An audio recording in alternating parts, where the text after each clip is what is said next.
दोस्तों,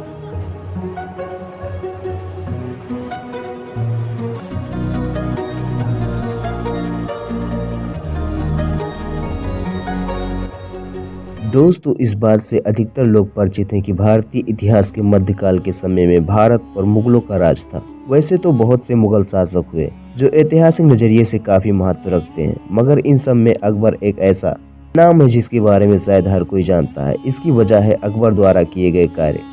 इसके अलावा अकबर के समय की एक शख्सियत और भी थी जिनके बारे में बहुत कम लोग जानते हैं।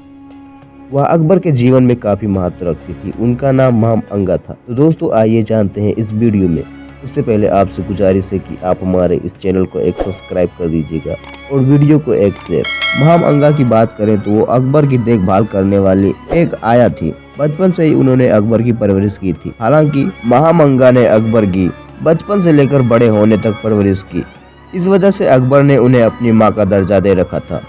यहाँ तक कि अकबर की गैर हाजिरी में वह राज्य का सारा कार्य संभालती थी। कहते हैं कि अकबर का महाम अंगा की ओर अधिक झुकाव था। वहीं दूसरी ओर कहा जाता है कि महाम अंगा भी अकबर के प्रति काफी प्रेम व स्नेह रखती थी। महाम अंगा के जीवन के साथ जुड़ी एक गुत्थी ऐसी है जिसे कभी सुलझाया न जा सका। कहा जाता है कि उसे कभी सुलझने भी नहीं दिया गया। यह गुत्थी है अकबर की मौत की साजिश की। दोस्तों, कहा जाता है कि एक बार अचानक बाजार में अफरा तफरी मच गया। ऐसा इसलिए क्योंकि हवा में एक तीर आया और सीधे अकबर के दाहिने कंधे में धंस गया। इस दौरान अकबर अपने घोड़े से गिरा और गंभीर रूप से घायल हो गया। उसे घायल अवस्था में तुरंत महल ले जाया गया। वहां राजवैद्य फौरन राजा के इलाज में जुट गए। दूसरी ओर सैनिकों ने तीर चलाने वाले व्यक्ति की तलाश शुरू कर दी। सैनिक बाजार की सभी दुकानों की तलाशी लेने लगे और लोगों का सामान यहाँ से वहां फेंकने लगे। तभी सैनिकों ने इलाके में मौजूद मदरसे के सज्जे की जांच की। हमला करने वाला व्यक्ति वहीं पर था। वह भाग पाता उससे पहले उसे गिरफ्तार कर लिया गया। इस दौरान आरोपी को राज दरबार में पेश किया गया। वहां उसने कबूला कि वह मिर्जा शरीफुद्दीन का सेवक है। शरीफुद्दीन अकबर का एक वफादार और पुराना कर्मचारी था और उसका बहनोई भी था। मंत्रियों ने सुझाव दिया कि इस हमलावर से कड़ी पूछताछ कर पता लगाया जाए कि इस पूरी साजिश के पीछे किसका हाथ था। इससे पहले आरोपी से पूछताछ हो पाती, अकबर ने आदेश दे दिया कि इस दोषी को मृत्युदंड दे दिया जाए। हालांकि ऐसा पहली बार नहीं हो रहा था। जब अकबर पर इस तरह का जानलेवा हमला हुआ तो इससे पहले भी एक बार महाम अंगा के एक सेवक ने अकबर को मारने का प्रयास किया था। उस समय भी अकबर ने इसी प्रकार मामले की जांच नहीं करने दी और दोषी को मरवा दिया। अकबर के फैसले ने हर किसी को हैरत में डाल दिया था। हर किसी के मन में ये सवाल था कि आखिर अकबर ने बात जाने बिना कि क्यों दोषी को मरवा दिया। बहरहाल अकबर की गंभीर हालत को देखते हुए राज्य का सारा कार्यभार महाम अंगा को सौंप दिया गया। यहाँ तक कि मुगल शासन की सारी न्याय प्रणाली भी महाम अंगा की मुट्ठी में आ गई। शक्ति मिलते ही महाम अंगा ने सबसे पहले अकबर के खास मंत्री बैरम खां को निकाल दिया।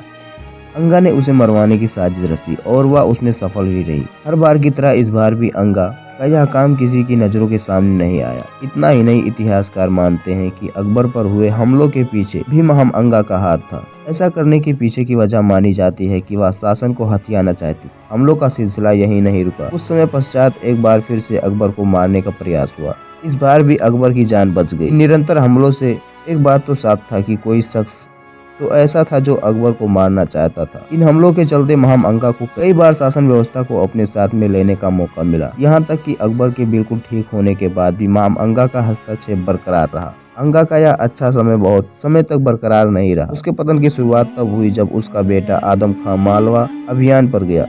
वहां उसने लूटे गए धन को चुरा लिया। हालांकि आदम खान और अकबर के बीच का फासला तब बढ़ा जब आदम खान ने अख्ता खान की हत्या कर दी। कहते हैं कि अकबर के लिए वह बहुत अजीज थे। अख्ता खान को मारने के बाद आदम खान के मन में अकबर को मारकर उसकी गद्दी हथियाने का विचार आया।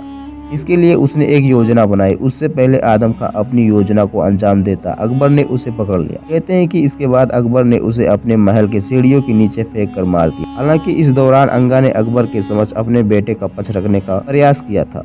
अकबर ने अंगा की एक ना सुनी। माना जाता है कि इसके बाद अंगा के दिल में अकबर के खिलाफ एक असली आग जली। इसके बाद अकबर को मारने की कोशिश की, मगर अकबर हर बार बच जाता। अंगा कुछ और कर पाती उससे पहले उनकी मौत हो गई। इसके साथ ही अकबर पर होने वाले जानलेवा हमले भी रुक गए। महाम अंगा की मौत के बाद उनसे जुड़े सारे राज चले गए। कोई भी नहीं जान पाया कि आखिर उन हमलों के पीछे क्या वाकई में महाम अंगा का हाथ था कि नहीं। आज भी इस विषय में दो पक्ष हैं। एक के लिए वह दोषी थी और दूसरे के लिए नहीं। असल सच क्या है यह तो कोई भी नहीं जान पाया। दोस्तों इस बारे में आपकी क्या राय है हमें कमेंट में जरूर बताएं और हाँ चैनल को सब्सक्राइब करना मत भूलिएगा। मिलते हैं नेक्स्ट वीडियो में।